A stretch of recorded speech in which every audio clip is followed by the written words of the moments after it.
Eu estou muito pessimista em relação ao mundo, sabe? À humanidade. Muito mesmo, né? A gente está vendo o que está acontecendo, por exemplo, com o clima, e eu já começo me solidarizando, aos dias e semanas de horror, né, que a região sul do Brasil viveu e ainda está vivendo, porque fica aquela sensação de que todo dia pode acontecer de novo, né? Quando é que é a próxima chuva? Eu me arrepio quando falo de verdade, né? E ao mesmo tempo, a gente vê na Líbia isso acontecendo, aí a gente vê que no Canadá está acontecendo, a gente vê que regiões que eram cobertas inteiramente por gelo não estão mais cobertas. A gente leu semana passada que o ponto de aquecimento do planeta de não retorno, ele já passou. E aí a gente pensa que há 20 anos atrás, a gente falou que se não fizesse nada de sério, de relevante, ia passar. Então a gente sabia que ia passar. Os maiores cientistas do mundo falaram que ia passar. E a gente escolheu passar. Aí tem gente que ouve e fala assim, eu não escolhi, não tenho nada com isso. Nós, como humanidade, né, escolhemos. E essa nossa escolha coletiva, e é claro que é uma escolha manipulada, é claro que é uma escolha influenciada por aqueles que detêm o capital, detêm o poder, detêm a mídia, que criam um conjunto de ideias que nos faz acreditar em coisas que não são verdades, mas no final, todos e todas escolhem isso em todas as atitudes que têm ao longo do dia. Ter uma vida que é uma vida baseada nesse quero mais, né? Na competição, na comparação. Então, isso tem a ver com o tipo de carro que você quer, você sonha em comprar, com a comida que você come, com os lugares que você quer viajar, com os amigos que você quer ter, com as roupas que você quer vestir. Em tudo que a gente vai fazendo ao longo do nosso dia, a gente vai ali votando, escolhendo um tipo de mundo. E a gente, sabendo dessa catástrofe global, a gente escolheu isso. Só que não aconteceu só isso com o clima, né? O desastre, o desequilíbrio aconteceu também no social.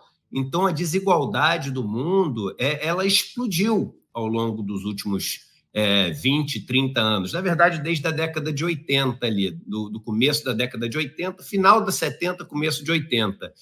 E a gente também sabia que isso ia acontecer, porque isso vem acontecendo. O único período onde isso desfez um pouco foi durante a pandemia de Covid, quando os governos tiveram que ter programas ali de presença do Estado na economia e de distribuição de programas ali emergenciais de renda para as pessoas poderem sobreviver. Mas tirando isso, tirando esse curto período da pandemia, que também aconteceu a pandemia por conta desse nosso avanço desenfreado, né, destruindo o meio ambiente, na parte social e econômica, o abismo só aumenta entre as pessoas mais ricas e mais pobres.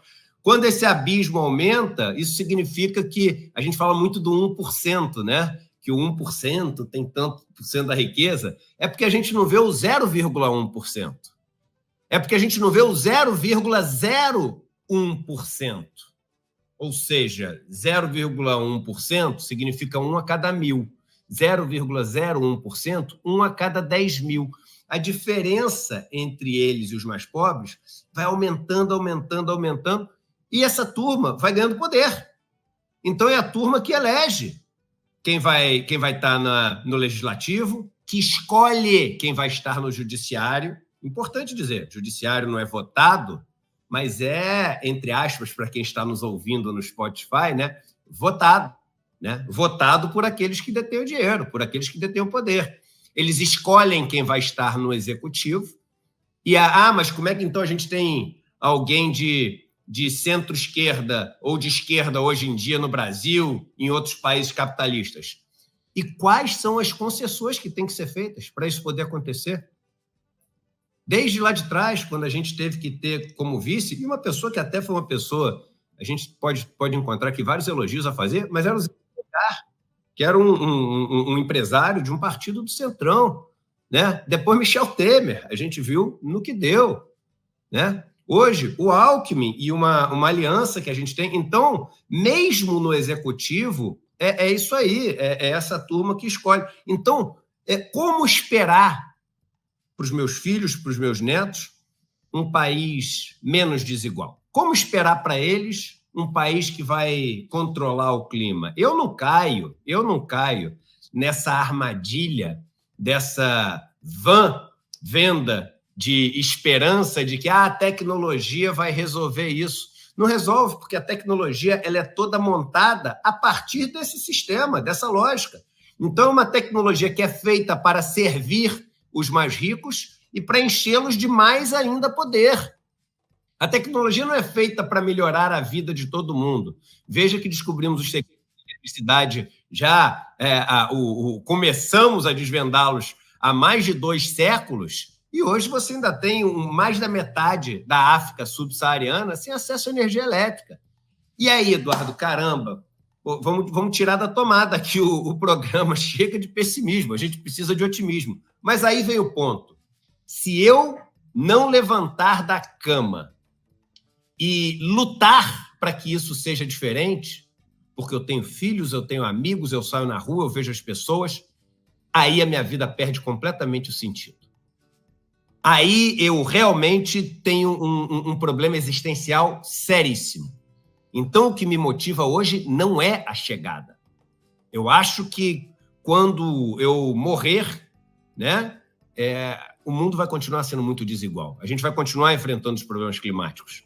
Talvez a gente esteja aqui aplaudindo, né? E olha que eu aplaudo as conquistas da ciência, mas talvez a gente esteja aqui na Terra aplaudindo ao lado de pessoas morrendo de fome a primeira colônia que vamos fazer em Marte. Uau, que incrível, uma colônia em Marte e pessoas morrendo de fome do nosso lado.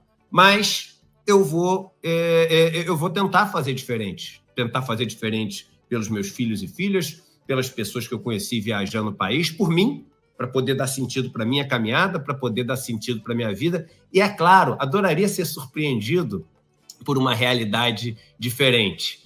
Ficaria muito feliz de, ao ver essa realidade diferente que me surpreendesse, de saber que eu pude contribuir com algum tijolinho para essa história.